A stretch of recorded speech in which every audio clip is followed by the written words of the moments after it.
Cette année, je fais partie des membres du jury du FIFO, donc pour l'édition de 2022. Je suis très contente que le jury soit en majorité féminin parce que je pense qu'on va apporter une touche nouvelle et un regard nouveau sur les films qui seront en compétition.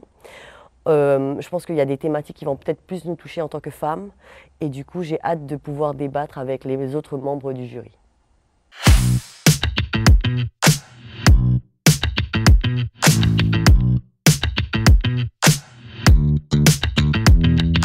Alors, Yorana, je suis Virginie Tête-Ofa. Je suis réalisatrice, productrice au sein de Harry Company. Et ça fait 15 ans que je suis technicienne dans l'audiovisuel. Donc, aussi bien, j'ai commencé en Polynésie. Ensuite, j'ai fait des études en Australie de cinéma. Et par la suite, j'ai travaillé en Europe avant de revenir m'installer en Polynésie. Sans hésitation, je préfère la fiction.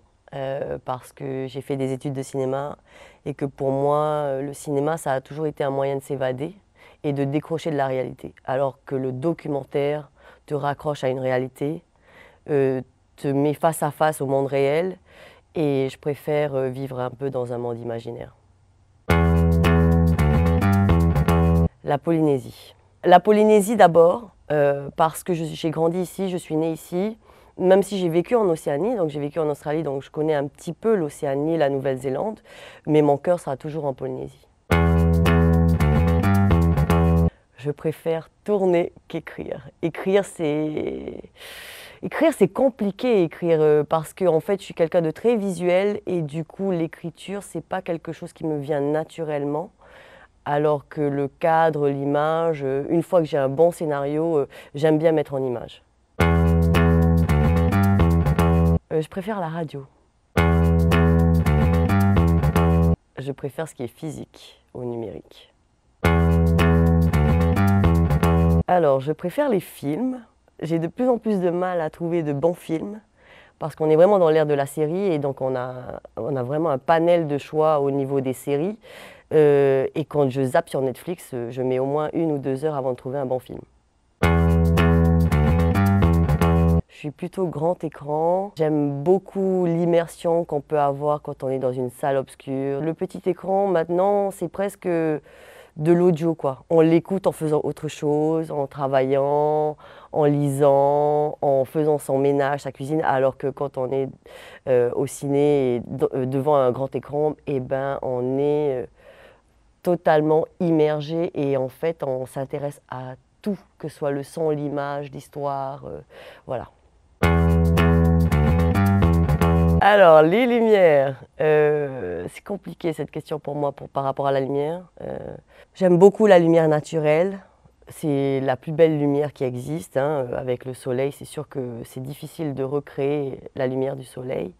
Mais j'ai vraiment une grande admiration pour les chefs opérateurs qui maîtrisent la lumière artificielle et qui arrivent à te recréer comme ça une ambiance avec que de la lumière artificielle. Donc c'est difficile de choisir en fait entre les deux. J'ai besoin des deux, je pense, dans mon métier. Non, je prends les deux, Je suis plutôt long métrage parce que c'est un rêve pour moi de faire un long métrage.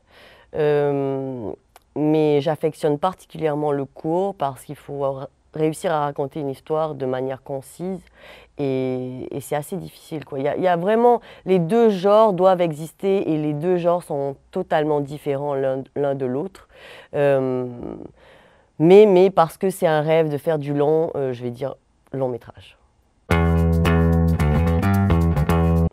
Sonore. Je pense sonore, c'est important parce que le son, la musique, les ambiances, ça évoque quelque chose en fait de l'ordre de la mémoire ou du vécu. C'est un peu comme les odeurs, quoi. Le bruit, le son, c'est important, je pense, dans les films. Les deux, je prends les deux. Définitivement engagé. En couleur, je pense en couleur, j'aime beaucoup la couleur. Je trouve qu'on a besoin, comme on a besoin de son et de musique dans notre vie, on a besoin de couleur. Je préfère réaliser. La production, c'est arrivé vraiment par la suite, Produire, c'est vraiment pas mon truc, quoi. Mais je le fais parce que des fois, il y a des projets qui ont du mal à se monter, qui sont difficiles à financer et il n'y a personne qui veut les produire. Et du coup, c'est pour ça que je suis passée productrice. Mais à choisir, non, non, ça me va très bien d'être réalisatrice, de travailler avec des auteurs et de diriger des acteurs. Alors, je vous invite à venir au FIFO du 5 au 13 février 2022 pour la 19e édition. Ça se passe à la Maison de la Culture, si vous pouvez vous déplacer. Ou sinon, il y aura aussi une version en ligne que vous pourrez voir sur Internet et sur les réseaux sociaux.